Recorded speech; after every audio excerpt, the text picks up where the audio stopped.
Bapak Ibu para jamaah sekalian yang disayangi Allah dan dicintai Allah. Pondok Pesantren Al-Islami Nurul Anwar Salafiyah adalah pesantren yang memiliki jenjang yang lengkap dari tingkat SD, SMP, dan SMA, Ula, Wusta, dan Ulia. Dan anak-anak yang lulus dari jenjang-jenjang tersebut, maka mereka akan mendapatkan syahadah atau orang kita menyebutnya ijazah. Yang mana syahadah atau ijazah ini diakui oleh pemerintah kita dan perguruan baik di dalam negeri ataupun di luar negeri.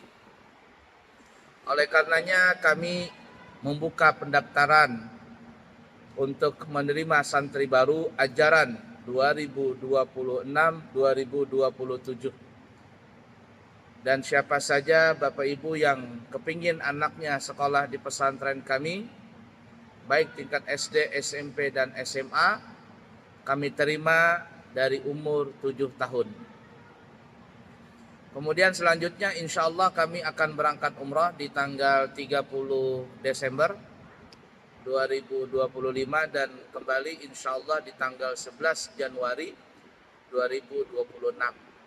Dan kami membuka pendaftaran umrah baru yaitu di bulan Syawal setelah Lebaran Hari Raya Idul Fitri, insya Allah berangkat di tanggal 24 Maret 2026. Perjalanan selama 12 hari, pesawatnya adalah Malaysia Airlines. Kemudian harganya 29.700.000 rupiah. 29.700.000 rupiah. Sudah termasuk gratis ziarah ke kota Taif, gratis kurma 2 kilo, dan juga gratis jalan-jalan 1 hari di negara Malaysia. Dan kami mengumumkan siapa yang kepingin berangkat umrah setelah Lebaran Idul Fitri, maka segera mendaftar dengan harga 29.700.000 rupiah. Bapak Ibu para jamaah sekalian yang disayangi Allah dan dicintai Allah, kita masih membahas tentang kisah Nabi Allah Daud alaihi salatu wassalam. Dan kisah Nabi Daud ini juga disebutkan oleh Allah Subhanahu wa taala di dalam surah Shad ayat 17 sampai ayat 20. A'udzu billahi minasy syaithanir rajim. Wadhkur 'abdana Daud dzal aidi innahu awwab. Inna sakharnal jibala ma'ahu yusabbihna bil 'ashiyyi wal isyraq. Wat-tayra mahsyurah kullun lahu awwab. وشددنا ملكه وآتيناه الحكمة وفصل الخطاب.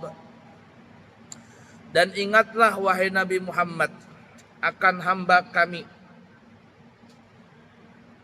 seorang hamba kami yaitu yang bernama Nabi Daud alaihi salatu wassalam, yang dia diberikan, yang dia mempunyai kekuatan. Sesungguhnya dia adalah orang yang sangat taat kepada Tuhannya. Sesungguhnya kami menundukkan gunung-gunung untuk bertasbih bersama dia, yakni Nabi Daud, di waktu pagi dan di waktu petang, di waktu petang dan di waktu pagi. Dan kami tundukkan juga burung-burung dalam keadaan terkumpul, masing-masingnya amatlah taat kepada Allah Ta'ala. Dan kami kuatkan kerajaannya Nabi Daud, dan kami berikan kepadanya hikmah dan kebijaksanaan dalam menyelesaikan perselisihan. Al-Imam Ibnu Abdullah bin Abbas dan Imam Mujahid berkata, bahwa yang diberikan, yang dimaksud dengan kekuatan dalam menjalankan ketaatan, yang dimaksudkan dalam ayat ini adalah kekuatan dalam menjalankan ketaatan dan juga mengerjakan perintah Allah. Dan Nabi Daud adalah orang yang termasuk memiliki kekuatan di dalam beribadah dan beramal saleh. Imam Qatadah berkata, Allah Subhanahu wa taala memberikan kepada Nabi Daud kekuatan dalam beribadah dan juga pandai di dalam masalah agama Islam. Dan Nabi Daud juga orang yang kuat di dalam qiyamul lail dan puasa dahar. Puasa dahar itu adalah puasa sepanjang masa, yakni sehari puasa, sehari buka. Dan oleh karena itu disebutkan di dalam hadis Imam Bukhari dan Imam Muslim, Nabi kita menyebutkan bahwa salat yang paling disukai oleh Allah adalah salatnya Nabi Daud. Dan puasa yang paling disukai oleh Allah adalah puasanya Nabi Daud. Nah, jadi yang dimaksud dengan Dal Aidi yang mempunyai kekuatan di sini adalah Nabi Daud itu bukan hanya mempunyai kekuatan fisik, tetapi juga kekuatan mental di dalam melaksanakan ibadah.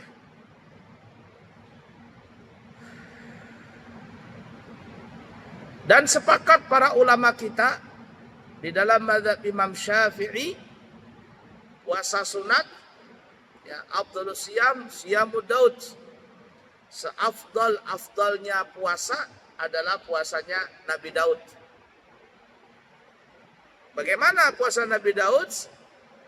Yaitu Nabi Daud berpuasa sehari dan besoknya berbuka. Kemudian lusanya lagi puasa dan berikutnya berbuka. Seperti itu sepanjang tahun. Selain dari hari-hari yang dilarang untuk berpuasa. Dan ulama kita mengatakan kita boleh mengamalkan puasa Nabi Daud. Dan para ulama kita mengatakan puasa sunnah yang paling afdal yang kita lakukan adalah puasa Nabi Daud. Tidak ada yang melebihi fadilah puasa sunnah kecuali puasa Nabi Daud ini. Karena dia sehari puasa, sehari berbuka.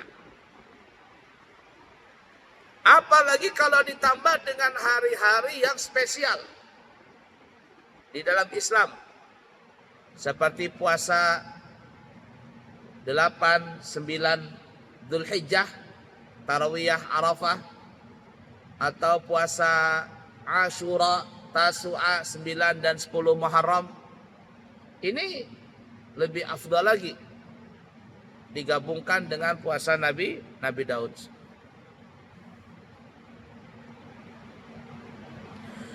Dan para ulama kita mengatakan untuk berpuasa 1 tahun penuh itu hukumnya makruh bagi orang yang khawatir apabila dia melaksanakan puasa sepanjang tahun selain hari yang diharamkan, ya, seperti hari raya Idul Fitri, Idul Adha, itu udah boleh memang puasa. Nah, jadi kalau ada orang yang puasa sepanjang tahun, kata ulama kita hukumnya makruh jikalau puasa itu mengakibatkan akan terlantarnya kewajiban yang dibebankan kepada dia. Gara-gara puasa terlantar, apalagi sampai tidak mengerjakan.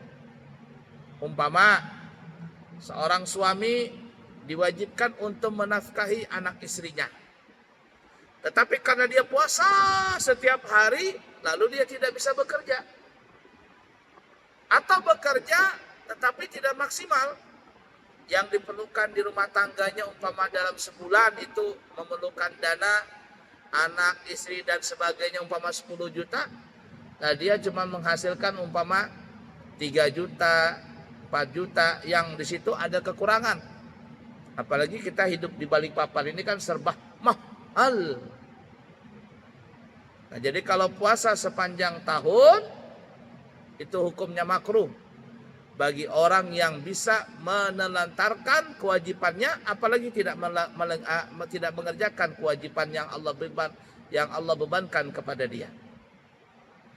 Tapi kalau seandainya tidak terganggu, maka kata ulama hukumnya boleh. Namun sekali lagi puasa yang paling afdal adalah puasa Nabi Allah Daud alaihi salatu wassalam. Begitu juga sholat malamnya. Nabi Daud ini kuat sholat malam. Ya, beliau melaksanakan sholat malam adalah tidur tengah malam. Artinya dia tidur sampai tengah malam, anggaplah jam 12 ya. Jam 12 dari habis isya tidur sampai jam 12 malam. Kemudian bangun sepertiganya. Ya, ibarat kata dari jam 12 sampai jam 3 lah. Dan kemudian tidur lagi sebentar. Lalu setelah itu bangun untuk salat subuh. Dan kata ulama, dan ini yang paling afdal dalam qiyamul lail. Jadi habis salat isya tidur dulu. Setelah itu bangun di tengah malam. Kemudian itu tidur lagi. Kemudian mendekati subuh baru bangun lagi. Jadi bangun tidur. Memang berat. Biasanya kan rata-rata kebanyakan orang itu bangunnya mendekati subuh. Ya, mendekati subuh jam 4 umpama bangun. Langsung salat tahajud, langsung disambung dengan salat subuh. Itu pada umumnya. Tapi yang dilakukan Nabi Daud ini berat. Hanya orang-orangnya saja yang mampu. Tidur dulu, kemudian bangun, ya, kemudian tidur lagi. Nah, ini kalau nggak kuat-kuat, tidur yang kedua di malam hari ini bisa kebablasan sampai subuh nggak bangun-bangun. Ya, bisa kebablasan nggak bangun-bangun itu. Dan itu banyak seperti itu. Lihat nanti bulan puasa, ada orang yang berhimat. Artinya Masya Allah, beribadah malam hari. Ya, ibadah, sholat tahajud, tasbih macam-macam dikerjakan. Mau dekat habis makan sahur, mata mengantuk, guring. Guring. Setelah itu nggak bangun-bangun. Subuh nggak bangun, sampai jam 7 baru bangun. Nah ini parah ini. Mengerjakan yang sunnah, tapi meninggalkan yang wajib. Itu ibarat kata orang pakai baju, tapi kada berselawar. Apa kira-kira itu? Berbaju tapi kada berselawar, berjalan di tengah jalan. Ibarat kata lebih baik berselawar daripada berbaju. Nah, tapi yang baiknya adalah apa ya? Berbaju dan berselawar. Nah, itu tuh ya. Ada begitu nanti bulan puasa itu. Berhimat, beribadah di bulan Ramadan. Nanti jam 3 sahur, imbah sahur guringan. Guring, la ilaha illallah. Tapi terjadi subuh nggak bangun. Banyak begitu, banyak sekali. Nah, oleh karena itu beratnya ibadah tahajud tadi yang dilakukan oleh Nabi Daud, maka kata ulama itu yang paling afdal. Al ajru biqadari ta'ab. Pahala itu besar kecilnya tergantung susahnya. Semakin susah di dalam melaksanakan ibadah, itu biasanya pahalanya besar juga. Al-ajru biqadri ta'ab. Besar kecilnya pahala itu tergantung daripada beratnya di dalam melaksanakan ibadah.